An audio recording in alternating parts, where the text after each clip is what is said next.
اعوذ باللہ من الشیطان الرجیم بسم اللہ الرحمن الرحیم اللہم صلی علی محمد و علی آل محمد۔ اللہ جل شانہ کا بے حساب کرم احسان اس ذات کا کہ جس نے ایک دفعہ پھر قرآن مجید سمجھنے کے لیے یہاں پہ ہمیں اکٹھا کر دیا۔ آج ہم انشاءاللہ 17واں پارہ سورہ الانبیاء کی آیت نمبر 102 سے اپنا سبق شروع کریں گے۔ سورہ الانبیاء آیت نمبر 102۔ اعوذ باللہ من الشیطان الرجیم بسم اللہ الرحمن الرحیم لا یسمعون حسیسها وهم فی مشتہت انفسهم خالدون۔ اللہ فرما رہے ہیں پچھلے سبق میں بھی جیسے ہم نے پڑھا تھا کہ اللہ کے جو نیک بندے ہیں، جو توحید پرست ہیں، جن کو لوگوں نے اپنا الہ بنا لیا اپنی مرضی سے، اپنی خواہش نفس ہے، ان کی یہ تعلیم نہیں تھی، ان کی یہ بات نہیں تھی۔ حضرت عیسیٰ علیہ السلام، عزیر علیہ السلام اللہ کے فرشتے اور اللہ کے جو نیک بندے ہوں گے، اللہ فرما رہے تھے پچھلے آیت میں ہم نے پڑھا کہ وہ اس جہنم سے دور رکھے جائیں گے، بہت دور رکھے جائیں گے۔ انہی کی بات آگے چل رہی ہے، لا یسمعون حسیسہا، وہ اس جہنم کی ذرا سی آہٹ بھی یا سرسراہٹ بھی نہیں سنیں گے۔ کوئی ہلکی سی آواز بھی، جہنم تو دھاڑے مار رہی ہوگی اور وہ اس کی کوئی ہلکی سی آواز بھی نہیں سنیں گے، ان تک نہیں جائے گی۔ اللہ تعالیٰ ان کو اس سے محفوظ رکھے گا، ان سے بچا کے رکھے گا۔ وَهُمْ، اور وہ سارے لوگ، وہ اہل جنت، وہ بلند درجات والے جن کے لیے اللہ تعالیٰ نے فرمایا تھا ان الذین سبقت لہم من الحسنی، جن کے لیے اللہ کا بہترین بھلائی کا اور خوبصورت فیصلہ ہو چکا ہے۔ وَهُمْ فی، اور وہ اس جنت میں مشتہت انفسہم،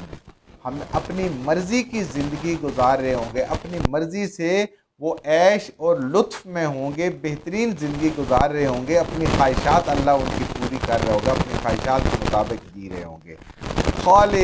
خالدون، اور یہ ہمیشہ اس میں رہیں گے، یہ ہمیشہ اس میں رہیں گے جہاں پہ اللہ پاک نے ان کو جنت میں پہنچایا، اللہ تعالیٰ کے دین پہ چلنے کی وجہ سے، اپنے رب کو راضی کرنے کی وجہ سے۔ جہنم کی ان کو کھٹکا تک نہیں آئے گا، کوئی آواز نہیں آئے گی، اور جہنم سے یہ بہت دور ہوں گے۔ لا یحزنہم الفزع الاکبر، اللہ فرماتے ہیں لا، اس دن نہیں، یحزنہم، غمگین کرے گا، وہ دن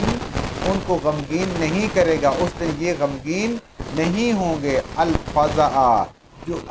الفزع الاکبر، جو بہت بڑی پریشانی کا دن ہوگا، انتہائی گھبراہٹ کا دن ہوگا، پریشانی کا دن ہوگا، بے قراری کا دن ہوگا، بے چینی کا دن ہوگا۔ اللہ فرماتے ہیں وہ بے قراری اور بے چینی اور گھبراہٹ کا دن، تکلیف دہ دن ان کو بالکل غمگین نہیں کرے گا، ان تک وہ گھبراہٹ آئے گی بھی نہیں، ان تک وہ گھبراہٹ پہنچے گی بھی نہیں، جو بہت بڑا دن ہے۔ یعنی انتہائی گھبراہٹ میں بھی ان کو ذرہ برابر پریشانی نہیں ہوگی۔ بالکل ایسے ہی جیسے ایک طالب علم ہوتا ہے، وہ پوری تیاری کے ساتھ جب کمرہ امتحان میں جاتا ہے تو اس کے اندر کوئی گھبراہٹ نہیں ہوتی، پیپر کیسا بھی آ جائے، جہاں سے بھی کتاب سے آ جائے، وہ اس پیپر کو حل کر سکتا ہے، اس لیے کہ اس نے مکمل تیاری کی ہوئی ہے۔ اور ایک وہ طالب علم جس نے وقت ضائع کیا ہوتا ہے، اب جب پیپر کے لیے آتا ہے تو اس کے اوپر آتے ہوئے بھی وہ نروس ہوتا ہے، اس کے اوپر گھبراہٹ طاری ہوتی ہے کہ کہاں سے آئے گا، میں نے تو پڑھا نہیں ہے۔ اور دوسری گھبراہٹ یہ ہوتی ہے کہ میں نے وقت ضائع کیا، آج اتنا ہی ٹائم تھا، آج اگر میں نے بھی پڑھا ہوا ہوتا تو یہ مجھے سبق مل جاتا اور میں پیپر بہترین کر لیتا آج۔ تو اس کے اندر، تو ان کے اندر بھی ایسے ہی کوئی گھبراہٹ نہیں ہوگی۔ وَتَتَلَقَّاهُمُ الْمَلَائِكَةُ، رب دیکھیں کتنا کریم ہے، کتنا شان والا ہے۔ اللہ فرماتے ہیں وَتَتَلَقَّاهُ الْمَلَائِكَةُ، یہ لوگ جب سور پھونکا جائے گا اور اپنی قبروں سے نکلیں گے تو فرشتے ان کا استقبال کریں گے،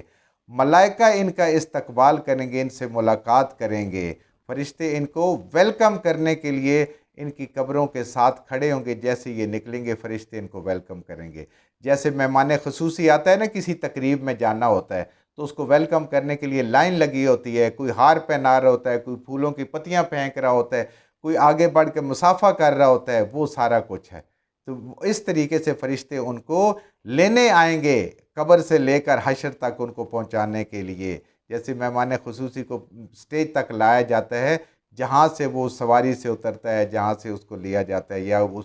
جگہ کا جہاں پہ وہ تقریب ہو رہی ہوتی ہے، اس کے جو پریمیسز شروع ہوتا ہے اس سے لے کے جاتا ہے۔ اور فرشتے خالی استقبال نہیں کریں گے، کہیں گے ھذا یومکم الذی کنتم توعدون، ھذا یومکم الذی، آج کا دن تو تمہارا دن ہے۔ جو بھی کوئی اچھی کارکردگی دکھاتا ہے نا تو لوگ اس کو کیا کہتے ہیں، آج آپ کا دن ہے جی۔ فرشتے بھی ان کو کہیں گے، یہ لوگوں کے لیے گھبراہٹ اور پریشانی کا، انتہائی پریشانی کا، اکبر الفزع الاکبر، انتہائی پریشانی کا، گھبراہٹ کا، تکلیف کا اور مصیبت کا دن ہوگا، اور فرشتے ان کو خوشی سے کہہ رہے ہیں یہ تو آج آپ کا دن ہے۔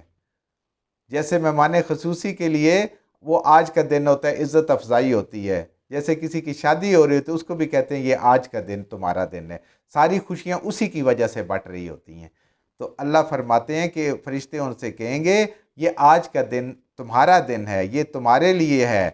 کنتم توعدون، آج وہ وعدہ اللہ تعالیٰ نے جو قرآن میں کیا تھا، جو اپنے نبی صلی اللہ علیہ وسلم کی تعلیم میں کیا تھا، وہ پورا ہو رہا ہے۔ یہ تمام لوگوں کے لیے ہے، جو بھی نیک ہوں گے، جس بھی امت میں ہوں گے، ان کے انبیاء نے جو ان سے وعدے کیے ہوں گے، جو اللہ کی کتاب کے ذریعے ان سے وعدے کیے ہوئے ہوں گے، اللہ کے فرشتے فرمائیں گے کہ آج تمہارا دن ہے۔ اور اس دن جو مجرم ہوں گے وہ کیا ہوگا، جیسے کہ مجرم کے سامنے جب وہ قبر سے نکلیں گے آگے پولیس کھڑی ہوگی ان کو پکڑنے کے لیے اور ان کے اوپر مقدمہ چلانے کے لیے، اور یہ وہ لوگ ہوں گے، فرشتے ان کا استقبال کریں گے اور ان کو کہیں گے آج کا دن تو تمہارے لیے بہترین دن ہے، آج کا دن تمہارے لیے خوشیوں کا دن ہے، آج کا دن تمہارے لیے ہی ہے کہ اللہ تعالیٰ تمہارے اوپر رحم فرمائے گا، تمہیں وہ بدلہ عطا فرمائے گا جو دنیا میں تو نے صبر کیا، تکلیفوں پہ صبر کیا،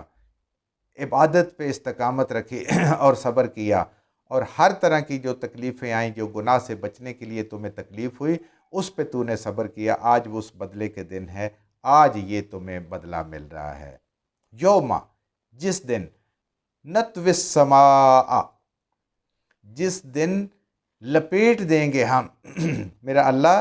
اب اپنی قیامت کی نشانیوں میں سے بتا رہے ہیں کہ ہم کس طریقے سے قیامت لائیں گے، لوگوں کو کیوں اس بات پہ شک ہے کہ قیامت نہیں آ سکتی۔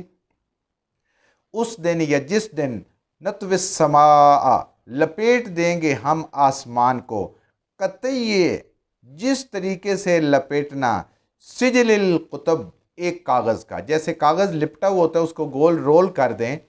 اور پھر اس کو کھولنے کے لیے لکھیں اور اس پہ کھول دیں، یا تو بات مکمل ہو جائے یا اس پورے کے پورے کاغذ پہ لکھا جائے، پھر رول کر دیں اس کو۔ تو ایسے ہی ہے کہ رول کیا ہوا، پھر اس کو کھولا، اور پھر جب کام مکمل ہو گیا، جب رب نے ارادہ کیا تو اس کو رول کر دیا۔ اس کو وہ پچھلی آیت کے ساتھ آپ ذرا ریلیٹ کریں جس میں ہم نے پڑھا تھا کہ اللہ تعالیٰ نے جب یہ زمین و آسمان اور کائنات کو بنایا تو یہ ساری چیزیں آپس میں جڑے ہوئے تھے، پھر اللہ پاک نے ان کو علیحدہ علیحدہ کر دیا، اور یہ زمین، آسمان، اجرام فلکی جتنے تھے یہ سارے کے سارے پھر اپنی اپنی جگہ پہ اور اپنے اپنے کام میں لگ گئے اللہ کے حکم سے۔ تو اللہ فرماتے ہیں کہ جس رب نے پہلے اس کو کھولا ہے وہ دوبارہ لپیٹ نہیں سکتا، وہ لپیٹ سکتا ہے۔ تو جس اللہ نے اس کائنات کو پھیلایا ہے وہ اللہ اس کائنات کو سمیٹ بھی سکتا ہے، اور وہ لازماً سمیٹے گا، اللہ کے لیے کوئی مشکل کام نہیں ہے۔ تو اللہ فرماتے ہیں کہ جیسے کاغذ لپٹے ہوئے کو کھولنا اور پھر اس کو لپیٹ دینا، یہ کتنا آسان سا کام ہے، اللہ کے لیے تو اس سے بھی زیادہ آسان ہے۔ کما بدانا، جیسا کہ ابتدا کی تھی ہم نے اس کائنات کی، اول خلقن، جب پہلی بار اس کو پیدا کیا، کہ سب پیدا کیا، اس کے بعد پھر اکٹھا کیا، ان کو جوڑ دیا، پھر اللہ نے ان کو کھول دیا، تو وہی اللہ پھر ان کو آپس میں ملا دے گا۔ خلق نعیدہ، ہم اعادہ کریں گے دوبارہ، یعنی بنانے کا کیا اور اس کے بعد دوبارہ وہ جو جوڑنے کا اللہ تعالیٰ نے اسی صورت میں ذکر فرمایا تھا الانبیاء میں، پھر دوبارہ ہم اس کو آپس میں اکٹھا کر دیں گے، اسی چیز کے اعادہ کر دیں گے۔ تو اے نادانو، اللہ کے لیے کیا مشکل ہے کہ میرا رب جو ہے وہ قیامت نہیں لا سکتا، اللہ کے لیے کوئی مشکل نہیں اس دنیا کو سمیٹنا اور لپیٹنا اور پھر دوبارہ حساب کتاب لینا۔ وعدن علینا، اللہ اس پہ بہت تاکید فرما رہے ہیں، یہ اللہ نے اپنے اوپر خود لازم فرما لیا ہے، یہ فرض ہے اللہ کے اوپر، یہ ذمہ ہے میرے اللہ کے اوپر، انا کننا فاعلین، بے شک ہم یہ وعدہ، یہ بات، یہ جو اپنے اوپر لازم کیا ہے اس کو ضرور کرنے والے ہیں، یہ کام ہم نے ضرور کرنا ہے۔ یہ دونوں دیکھیں، وعدن علینا انا کننا فاعلین، کہ یہ جو وعدہ ہے یہ ہمارے اوپر فرض ہے، یہ ہمارے اوپر لازم ہے، اور ہم یہ لازماً کرنے والے ہیں، یہ ہم ضرور کریں گے، یہ ہو کرے گا، قیامت آ کرے گی اور حساب کتاب ہو کرے گا۔ وَلَقَدْ كَتَبْنَا فِي الزَّبُورِ، اللہ تعالیٰ فرماتے ہیں کہ یہ ہم نے لکھا ہوا ہے، کتبنا فی زبور، یہ زبور جو ہے یہ زبر سے ہے، یعنی جتنی آسمانی کتابیں ہیں ان کے اندر لکھا ہوا، من بعد ذکر، اس قرآن کے بعد، یعنی اس قرآن سے پہلے جتنی کتابیں ہیں ان کے اندر بھی یہ لکھا ہوا ہے کہ یہ زمین آسمان لپیٹ دیے جائیں گے اور قیامت آئے گی۔ اور اس بعد میں جو قرآن اللہ پاک نے نازل فرمایا ہے فائنل کتاب، اس کے اندر بھی میرے رب نے لکھ دیا ہے کہ یہ لازمی ہو کر رہے گا، یہ اللہ کے ذمے ہے اور اللہ یہ ضرور بر ضرور اپنا وعدہ پورا کریں گے۔ کیوں؟ ان الارض یارثھا، کیونکہ اللہ کا یہ بھی وعدہ ہے کہ ہم زمین کو یعنی کہ جنت کو وارث ہوں گے، جنت کے عباد صالحون، نیک بندے۔ دنیا میں تو ہر طرح کے لوگ موجود ہیں، برے بھی موجود ہیں، نیک بھی موجود ہیں، منافق بھی موجود ہیں، کافر بھی، مومن بھی، بہترین لوگ بھی اور بدترین لوگ بھی، لیکن جہنم میں صرف بہترین لوگ ہوں گے، بدترین لوگوں کے وہ ٹھکانہ نہیں ہے۔ نیک لوگ ہوں گے، اللہ تعالیٰ ان کو وارث بنائیں گے، جیسے اللہ ساری زمین کے وارث ہیں، کیونکہ وہاں پہ موت نہیں آنی، تو وہ اللہ تعالیٰ ان کو جنت عطا فرمائیں گے۔ یہ اللہ کا وعدہ ہے، اللہ کی تمام آسمانی کتابوں میں، اور اس کے بعد اس قرآن کے اندر فائنل بات قیامت تک کے لیے اللہ نے اس کو محفوظ کر دیا، اس کے اندر بھی یہی بات ہے۔ جو کچھ ہم نے صحیح پڑھا اللہ ہمارے ذہنوں میں، دلوں میں بٹھا دے، جہاں جہاں پڑھتے ہوئے بولتے ہوئے ہم سے غلطیوں کو اللہ میں معاف فرما دے، اور ان غلط باتوں کو ہمارے ذہنوں سے، دلوں سے اللہ کی ذات